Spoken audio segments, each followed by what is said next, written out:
This is 464 Preble Street, in the heart of Willard Square. This was bought for basically tear down purposes, has been flipped, and is a couple blocks from the water. See it there, that's a friendly beach, Willard Beach, very popular in the summertime and in the off season. Here you have your connected yet separate ADU entrance, and behind you got your holly bushes there. Then your back deck with the above deck leading out of the primary, I believe on the third floor. Second floor houses 2 bedrooms, and then the bottom floor is your living area. And you have an independent ADU, additional dwelling unit or accessory dwelling unit in the back. Kitchen, self-sustained bedroom, all of that jazz. No garage, as you can see. Bit of a garden shed. And this nice back patio. So a little sitting area, which is great under the pergola. About a block away from a couple different restaurants, also Scratch Bakery, which is very popular here in Willard Beach. Lines out the door for their bagels pretty much every day that they're open. Willard Scoops, an ice cream place, as well as the local school, which is K through 4, within walking distance. Fort Williams is about, I don't know, maybe an 8-minute drive that way, part of Cape Elizabeth. This is the broader look at the neighborhood here. A lot of sand from all the snow. Okay, so there's the ADU. It looks as if there might even be some fencing that's yet to go in there on the corner. But in any case, you come in and you walk into a half bath as well as the living room. This is wide plank, high quality wood flooring. Got a little coat closet to your left, which, to be quite honest, I might just open up and have be a bit of a open shelving mudroom situation if you can. But in any case, coat closet to your left, washer dryer, toilet. Got quartz counters, but pretty good flow. Now this is run off of heat pump and heat pump alone, which gives you cooling capacity, obviously, as well as heating.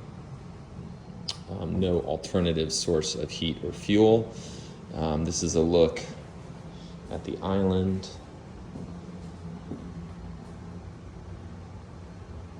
I do like the wooden look for the windows.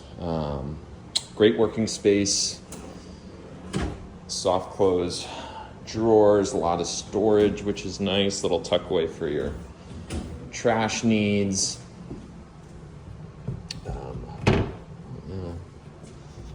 Additional storage,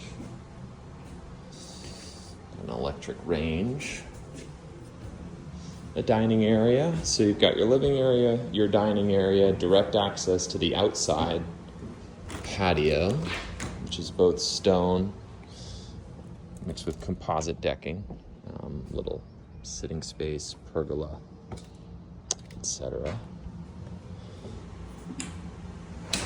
Off the dining room, you have a little bit of a mudroom, right? So you come in from the driveway side, come in through this entrance, which acts as the back entrance, but maybe the main entrance, and you've got a little bit of a tuck in for a mudroom. So good to know. Down this hall, there's a bit of an additional pantry, utility closet, and then the basement. We're gonna work our way around here, through the living room and up the stairs.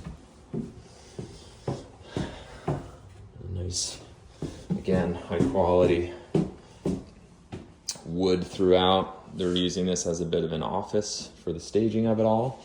And you've got 2 bedrooms. They actually interconnect via bathroom. So we'll start with this one. This one looks toward the ocean. Nice, sizable closet, especially for a kiddo or a guest. You've got the tile in the bath. kind of a his, hers, what have you combo with a walk-in shower. And that attaches to the next bedroom. So that's kind of another look here. We've got fans overhead, but in addition, you do have the heat pump working through that overhead vent. Similar size room with a similar size closet. Oh, I didn't see this before. Oh, that's your HVAC system. This house is probably tight enough in that it needs a circulation system so that the air keeps flowing, and that's what you just saw in that closet. Now you come up to the primary space. You've got a queen bed there. Could certainly accommodate a king. Closet, primary bath, again, heat pump.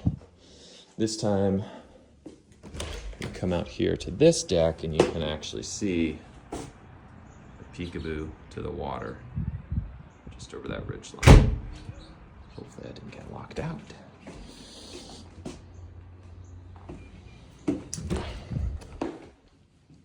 You come back in, 2 faucets, 1 sink basin, again, quartz on the counter, got a soaking tub and a shower.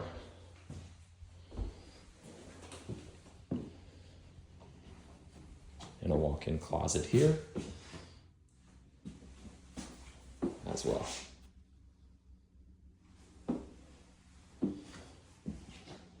Then you come down to the basement, which is off of the kitchen, and there's a finished space. Clearance wise, I would say 7-foot ceilings, so I can comfortably stand here.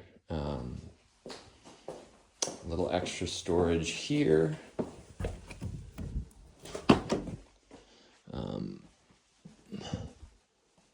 There is no exit there. That was probably the old bulkhead. But you come through there. This is the finished space, and this is the unfinished space. Again,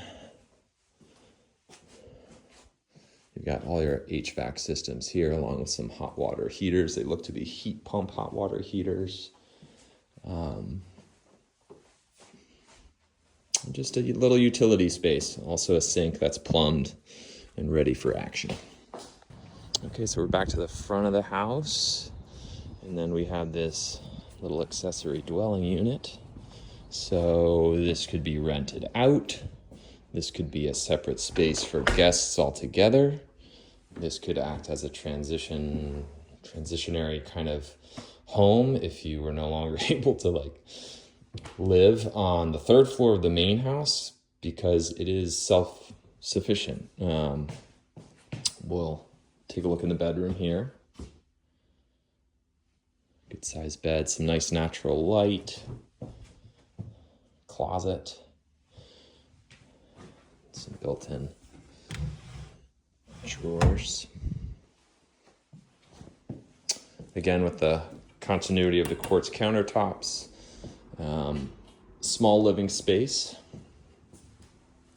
full bath, glass door is going to be installed there, as well as, even though I kind of like this butcher block style, quartz, I believe, countertop will be replaced there. This is a good little, decent sized kitchen here. Good storage. Sink basin, washer dryer hybrid, folding station, and this is the back exit. So even like a little back deck, inconspicuous entrance here. It's the main house. This is the back entryway. Could put a bench here, whatever you'd like.